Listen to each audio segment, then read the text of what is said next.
It's Amanda from I Sew A Lot, and a new video today, which is coming to you from, first of all, a different location, and secondly, a very strange time in our lives. Goodness, I haven't vlogged for a while, and I heard things have changed since the last time I vlogged. So obviously we're overtaken by COVID at the moment.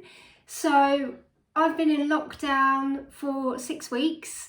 My life changed when on the Wednesday before the school shut in the UK, one of my children was sent home from school because he had a cough. So obviously the other child was sent home with him, and because they had a cough, work actually sent me home. So I've been working from home since the 18th of March and homeschooling my children, which has been, to say the least, interesting. And I have also, every cloud and all that, as a result of working from home, needed a dedicated space really to work, where it was slightly isolated because I deal with confidentiality, to make it confidential, sorry. And so one of my spare rooms has actually now been changed into my office slash sewing space for the time being. So I can't give you a look round because it's a bit chaotic at the moment, although you obviously can't see it because it's out of shot. But I am waiting for delivery of some shelves so that I can put my fabric and my patterns in some sense of order. But I ordered them from IKEA, and IKEA are obviously delaying their orders at the moment. So I've got to wait another couple of weeks for that. But yes, I've got a really nice spot. I've got the window right in front of me. The room is a pretty good size. I'm hoping to have, and my husband's going to put some shelves on this wall, hopefully. I've got my sewing machine here and my overlocker, and I've still got loads of space over here for my laptop. So yeah, I thought I would come on here and vlog. I thought I would have a lot more time to vlog since I've been in lockdown, but being as the weeks are quite a stressful time, on the weekend I've just been taking time to de-stress. Yeah, but I thought, I have been sewing a lot because obviously we're not going out on the weekends, so I thought I would show you some of the things that I've been sewing. I've also had a couple of blog posts for people, so I thought it was only fair that I gave them a shout out on my channel. So I'm going to start with Kids Make. I've got a Kids Make to show you. It's something that I haven't shown before, and I've tried to choose things that I haven't actually showed you on here before. You can also just get a little sneak peek of my new chair that I've purchased, which is gorgeous, love it. Anyway, yeah, so during lockdown, my children have had a growth spurt. They are 9, and they are going through the phase where they seem to grow every 5 minutes. So all of their trousers have become too short, plus they are boys, so I've had holes in the knees, so I've had to make them some shorts. I've made them a couple of pairs of Hudson shorts, which have been fine, just from some French terry, because the good thing about being in lockdown is I've sewn up the majority of my whips, and also things that I've been putting off sewing, and I've also used a lot of fabric from my stash, which I am very happy about, and so is my husband. But yes, so I decided, because they needed some trousers, obviously no shops are open that sell clothing, save for supermarkets, and I only go there for essential items, and I don't really class that as an essential item. So I've sewn them some Hudson shorts, like I said, but I've also sewn them, and this is Eden's pair. He really loves a camo. He always has. I don't know why, but he just does. But these are the Parsley pants made by Ray. As you can see, they've got a pocket flap with a pleated pocket on the side. They also come with you obviously don't need to put pockets on if you don't want to, but they also have like a pouch pocket, I think it's called. And I went for pin tucks because I just thought that looked a bit professional. And also I went for the option which is flat fronted, so obviously there's no elastic in the front. This is just interface to keep it nice and flat, and then elastic in the back. They turned out really, really well. The fit is really good on them. The only thing I will say is they are too short. These ones that I've made for Eden are too short, so when I made Rowan's, the following pair, which unfortunately I had already cut out, I had to add about, I think it was about 1.5 inches to the bottom to make them long enough for him. So if I made it again, I'd stick to the same size, and I made the size for 9-year-old. It only goes up to a 10-year-old. I don't know what size it starts at, but if I can find it, I'll put it in here. And yeah, the fit everywhere else is fine. They are quite wide in the leg, which he was a bit not so keen about, but I think it's generally, they don't really wear skinny jeans anyway because they have such skinny legs that they just look quite comical. So they do wear a straighter fit trouser normally, but they are quite wide, but I think they look fab. I love the 70s, so I thought it looked really trendy, but yeah, it's going to take them a little bit of getting used to. They've both been wearing them, so that's fine. But where Eden's are a bit short, I probably will cut them down to make them into shorts because the weather's going to be warming up anyway. So I'm going to try and not make this video too long, although I can see that I've already been talking for about 6 minutes. So I've made the camo pair, but I also made a black pair of those. I've made them a couple of t-shirts as well, but you've seen those from me before. For myself, I've also found that I've been lacking in sort of comfortable wear. I haven't been wearing comfortable wear every day. I've made sure that I've been getting up, been getting dressed, doing my makeup just like any other day, because I am someone who, if I sit around in my pyjamas, I will seriously lack motivation. So I have to work obviously full time every day, all day. So it's quite important for me to be in a good mind space to make sure that I am as productive as I can be. So anyway, for the periods where I'm not working, I've made some Hudson pants, and I've made 2 pairs. One pair is from a pale pink French terry that I got from Pin and Sew. I'd had it in my stash for a long time.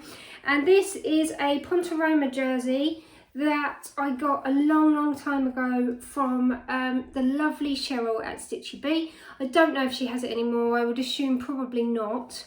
But yes, there is somewhere else I have seen it. But I can't remember where it is, unfortunately. But yes, comical story. When I made the crop version, as you can see, I've had to put different coloured cuffs on the bottom. So yes, comical story. When I was making these, I cut all the pieces out, started sewing them, and I sewed the cuff to go on the bottom, and I thought, oh, hang on, that looks a bit small. So I put it on my foot, unstitched to the leg, and thought, yeah, there's no way that is going to get up to just under my knee. And when I checked the pattern, I'd cut out the ankle bands. So unfortunately, I didn't have any fabric left, so I had to put contrasting cuffs on. But it's fine, I'm only wearing them around the house, I'm really not that bothered. But yes, so I've made those as well. And I have also made, and I think I made these back in March, and it went on the blog back in March, but I've also made, for the Lamazi Fabrics blog, the Ninny culottes by Named Patterns. And this fabric was kindly gifted to me, and I'll stand up and show you. I'll stand back, but I'll also try and stand on the chair so you can see a bit better. They've got an elasticated waist. You can put pockets in, but I didn't put pockets in. The fabric is a viscose, and it's a Mind the Maker viscose. It's beautiful. If I show you from the back and from the front, and if I stand up, they are quite long. I don't know if you can see, just below my legs. So yeah, I'm really pleased with them. They're super comfy. I tried my best with the stripes, and I think they've turned out okay. I think they look really effective. And it's in a kind of, obviously it's got that rusty colour running through it, and the blue is kind of a petrol-y blue. Really beautiful. Comes in lots of different colourways, and I know that this one was restocked on the website. But yeah, super comfy, really quick make, perfect for summer. I definitely would make them again. So I've got a couple more things to show you, so I'm going to get changed. I'll be back in a minute. Okay, so the next thing that I want to talk about is, I've got 2 makes on, but mostly this, and this is the Ailing Blouse by Jennifer Lauren. It was released, I think it was released, it was either I think it was right at the beginning of April it was released. I was lucky enough to be one of the testers in the pattern testing group, and so this was sent to me. This is the second version I've made. It comes released in conjunction with a dress.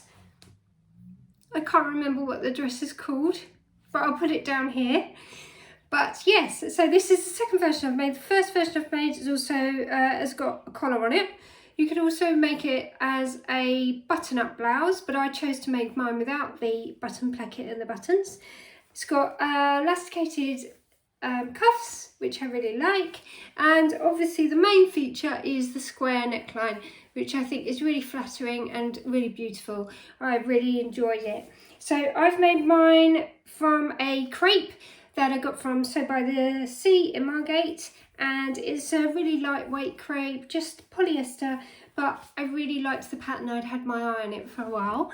So yeah, the length of it, if I untuck it so you can see, is quite a good length on me. I could wear it untucked if I wanted to, and I'm wearing it with my latest obsession, which is the 1940s Empire waist trousers from Decades of Style. I stand on the chair, but I don't think it's really going to help, to be honest. They're really wide, really long, really high. They don't have a waistband, they've just got facing. There's an invisible zip in the back, and I am in love with them. They're so comfortable, but they look really lovely. I really like them. So they're made from, and if I get a bit closer, it's a 4-way stretch crepe from Fabric Godmother, and she does it in quite a few colours. And today, actually, ooh, I just moved my camera. Today, I've actually made a navy version as well. And I had all sorts of problems with them. I don't know why. You know, you just have some of those makes that just seem to, everything goes wrong. But yeah, so I've made these ones as well. But it's a really great weight, perfect for trousers, bottom weight. You could make skirts, jackets, anything like that with it. But yeah, I'm so pleased with them. I've had this pattern probably, I would say, for about, I don't know, I want to say about 4 years. And I could follow somebody on YouTube called Karen Britchick, and she's a British lady, and she lives in New York, and she does lots of walkarounds, not at the moment obviously, but she does lots of walkarounds where she asks people what they're wearing and where they got them from and what season they are and everything, and I love it. I love watching it. Not that I'm really into fashion, I'm not, but, and her style, I love her style. I just love it. She wears lots of high-waisted stuff, nice blouses, high-waisted jeans, and she likes a flare. So yeah, it's right up my street. But go and check her out because yeah, it's great. It's a great channel. She's also got Instagram, but I prefer her YouTube. But anyway, so I was watching one of her videos, and she was talking about some high-waisted trousers that she really was in love with, and I thought, oh, you know, I really love high-waisted trousers, and I've had that particular pattern sitting in my stash for so long. I thought, I'm going to make them. So I did, and I'm really pleased that I did. But the 4-way stretch makes them such comfortable wear, and I didn't make any adjustments at all. I can't remember what size I made. And then I've got the pattern right here. I made the size, let me have a look. I made the size, no, I don't know what size, it doesn't say it on the pattern, I don't think. It's the second to smallest size, so not the smallest size, the second to smallest. And I did, like I say, didn't make any adjustments. The pattern comes with 1/2 inch seam allowance, and it also is supposed to have a cuff on the bottom, but I just hemmed mine because I wasn't really a fan of the cuff. But that meant that I think I took 1 inch off the pattern. I'm a 36-inch leg, so they are really, really long, which is awesome. So yeah, I'm really pleased with those. Okay, I'm going to get changed into my next make, and my husband's just texted me to tell me he's made me a cup of coffee, so I'm going to grab that as well. So I'll be back in a minute. Okay, so the next thing I've got to show you, oh, I think my camera's moved. That's better. So hang on, I have got my coffee. Okay, so the next thing that I want to show you is this, and this fabric was also gifted to me by the lovely Katie of Sew UK, and to write a blog post. I love Katie's store. She has a really wide variety of fabrics, and she always seems to have really reasonable prices. but I have made the Sew Over It cape dress. When I was, if you go and read the blog, obviously I'll put the link to it down below. When I was looking for fabrics, when she asked me to contribute to the blog, I definitely had something summery in mind. I think we just had a weekend where the weather was really, really lovely, and I was thinking about summer dresses and what I was going to make. So I made, like I said, the Sew Over It cape dress. This is part of their ebook. I think it's the Work to Weekend ebook. It's a really great ebook. I think this and the Dana dress are the only two patterns out of it that I hadn't made. I don't think I'll make the Dana dress. I think that's a top as well. It's not really up my street. But the cape dress, I don't know why it took me so long to make it. And I recently saw a version made by the lovely Angela of Devon Threadtails, and it's beautiful. Go and check her out because it really is a beautiful dress. And she made the longer version, the standard version, and she put the splits in. I made mine. I'll stand up and show you. Obviously it's got a circle, it's not a circle skirt actually, I'm lying. It's a panel skirt, so it's got lots of different panels. If I stand back, hopefully you can see. I took about 6 inches off of mine because midi length, like I've said before, is I'm not really a fan of it. So yeah, I'm really pleased with it. It's got a concealed button placket, which is a really nice feature. Obviously the collar, the sleeves are just come with this sleeve length, which has got a really nice cuff on it. It's also got a side zip. You're supposed to use, I think, a 22-inch zip, but I just used a shorter zip because that's all I had in my stash. But this fabric, I think it's called the Ellie crepe, and it's a double crepe, so it's got a really nice weight to it. It's completely opaque, and if I get a bit closer, I'm hoping that you can see. You might not be able to. Maybe on the reverse it might be easier to see. It's textured, and as you can see, it's kind of got a sort of hash texture, which is really unusual for a crepe, but I think it's beautiful. I really, really love it. My husband obviously also said to me, oh, I really like that one, and I'm really pleased with it. I think you definitely need something, you need a fabric that's got quite a bit of weight to it for the skirt to make it flattering. But yeah, I'm really pleased with it. So like I say, the details are on the blog now. It's not an easy make, I will say that. I think, you know, all the features make the construction slightly more difficult. The one thing I would say about Sew Over It patterns as well, and I think I've said it before, they always have quite a lot of easing in their sleeve heads to give the vintage style, which is their style, of a slightly sort of puff sleeve. But I think it makes it really difficult to get your sleeves in, and I don't think it's entirely necessary because you do have a lot of movement in there, save for a style choice. So the only thing that I did find particularly difficult, as is true with most of their patterns, and that's easing the sleeve heads in. So yes, really pleased with it. I think I'm going to wear it all the time in the summer, and the crepe was really lovely to sew with. The only thing with it is, as it is a crepe, and the same with all crepes, it's polyester, so pressing is not as crisp as it would be if you were using a cotton. So on my placket, I do wish that I'd top stitched down this side of the placket because it is slightly bouncy. I think it's only me that's really going to notice it, but yeah, I'm really pleased with it. So I'm gonna get changed. I've got, let me think. I think I've got 2 more things to show you, so I'll be back in a minute. Okay, so another thing I've made is this, and it is the Tilly and the Buttons Stevie dress. Again, I don't know what's going on. I think my camera's moved again. Anyway, yes, I made the Tilly and the Buttons Stevie dress. I've made the top before, but I had this lovely fabric from Sew by the Sea in Margate. It's a viscose linen, and I really loved the print. I thought it was fab. So yes, I made the dress version. Don't talk to me about pattern matching because I didn't have a lot of fabric, and I'm kind of a bit annoyed if I show you the back, but here on this yoke it's matched, even though I didn't try to, and on this yoke it's not matched at all. So I just wish that neither of them had matched, and then it wouldn't show, but fortunately it's on the back so I don't see it. Yeah, so it's an okay pattern. Like I said, I've made it before. I just thought it would be a nice make for the summer. The only thing I do find is it feels quite like it's strangling me a lot of the time. I don't know if it's the weight of the ties on the back, but I feel like it's constantly riding up. Also as well, obviously there's no darts in it, there's no shaping in it whatsoever, so I don't feel like it's the most flattering of dresses. The fabric was a dream to sew with. It's really lovely to wear as well. It's really soft, really nice. It's obviously got the viscose in it, so it gives it a nice drape. And as linens go, it's got a nice weight, so you don't have to worry about it being transparent. You can't see through it. So yeah, the fabric was a dream to sew with. But yeah, I'm not 100% on this pattern.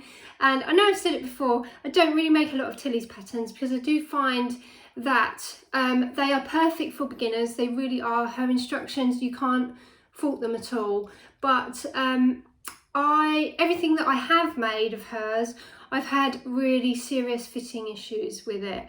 So or I find sometimes it's a little bit shapeless. So yeah, I don't really make a lot of Tilly patterns, but yes, this is a good summer make, really comfortable dress. And yeah, so there you go. Don't really have much else to say about it. So I've got another thing to show you and then that's it. So I'm gonna get changed. I'll be back in a minute. Okay, so the last thing that I've got to show you is these, and they are the wide leg pants by In the Folds, and they're a free pattern with Peppermint Magazine. All you have to do is subscribe on their website and you can get this pattern for free. They've obviously got pockets on the front. I've used a popper on mine, but you can just use a regular button. They've got a proper zip fly as well, and I think I've made mine from a stretch denim, which I got from, again, the lovely Cheryl at Stitchy Bee. And I did make some alterations to these. So I made 3 alterations. First alteration, they're supposed to be ankle grazer length, and I actually am not a fan of that length. So I cropped them to make them mid-calf. I also changed the waistband. The waistband that comes with the pattern is shaped, so it's a curved waistband, which you would expect with trousers. But I find for my body shape, if I'm wearing a trouser which is high-waisted, which these obviously are, I find that it fits me better if I have a straight waistband. So I just cut my waistband as a rectangle, a long rectangle, folded it in half. I eased it in slightly when I was putting it in, but not very much. And because where they hit your waist, this is generally quite a straight bit of your body. So if it was lower down, then you would definitely need a angled waistband. But because it's quite high, you can get away with a flat waistband without having any gaping at the back. So I found when I had the curved waistband that I had a bit of puckering at the small of my back, and also it wasn't very comfortable. So I've actually made 3 pairs. Oh, hang on, let me grab. I've made this black pair, which is, oh, and the other alteration, sorry, I'm like a grasshopper, my mind skips all over the place. But the other alteration that I made was the crotch depth, the back rise depth was slightly too small for me. So in the first pair I made, I've had to let the seam allowance out to make that more comfortable. But in the second pair, and the first pair that I made was not with a stretch denim, it was a cotton twill, sort of a denim weight, from Satisfaction in a pale pink. And the second pair I made, I didn't add any length to the rise, but it's from a stretch denim, so that helped. But on the third pair I made, which is also from a stretch denim, and it's white, I know, it's white, I added 1/2 inch to the back rise. So what I did was I cut where it had a natural line in the pattern, which is sort of midway up on the back piece, and I just cut that line, and then obviously not right to the end because I left the end attached, which would be the hip, and pivoted the pattern to give me 1/2 inch, and stuck it back together, and that has made for a really comfortable pair of trousers. So I can show you the features on these ones a bit easier because I'm obviously not wearing them. These ones I have put a normal jean button on, and I did have a white zip in my stash. I've used a white brass zip, and I did also put one of my Kylie in the Machine labels in these, which I really like. And this is a stretch denim, which has got like a sort of slub effect. It's really beautiful, and this again was from Cheryl at Stitchy Bee. She's getting a massive shout out today, and I've had it in my stash for ages. The denim is really lovely because the one thing that you want with a white denim is for it to be really white, and it is. It's also quite transparent, so you can't really see your underwear underneath it. Obviously you wouldn't go wearing black underwear under it, or maybe you would, you don't care, but I wouldn't wear black underwear under it, but it is quite opaque, which is always nice for a white denim. But yes, I've made 3 pairs. They all turned out really well, but the black ones and the white ones are the most comfortable. I will still wear the twill pair, but I think that I do need to let them out slightly more to make them a bit more comfortable. But if I had a blue stretch denim pair, then I'd be sorted for the summer. I wouldn't need any other trousers in my life. But yeah, it's a really fab pattern, really well drafted. There are a couple of issues with the pattern, I think. When you come to sew the fly, it refers to the fly shield, I think it is, as the wrong number. On the pattern it's 6, I think, and in the instructions it refers to number 5. So you do have to watch that, because there is a little bit there where there's a bit of a typo, I think, in the pattern. But the instructions are really good, really easy to follow. Again, it's not a quick, easy make, but if you've sewn a fly before, then obviously there's nothing technical about it. But yes, I think they turned out really well, and for a free pattern, it's amazing. So that is it. I think I've rambled on long enough. So I hope that everybody is managing to stay well and managing to stay safe in this time. I haven't found it, you know, too difficult. By nature, I am a bit of a homebody, so I find it quite easy to stay at home without feeling like I'm trapped. It's been made difficult for me because obviously I'm still working full time and trying to help my children, and I find that really hard. But I do appreciate that there are people in the world that stay at home all the time anyway, due to illness and mobility. And so, you know, I don't think to stay at home for this small period of time really is too much of a sacrifice, especially for the good that potentially it could be doing.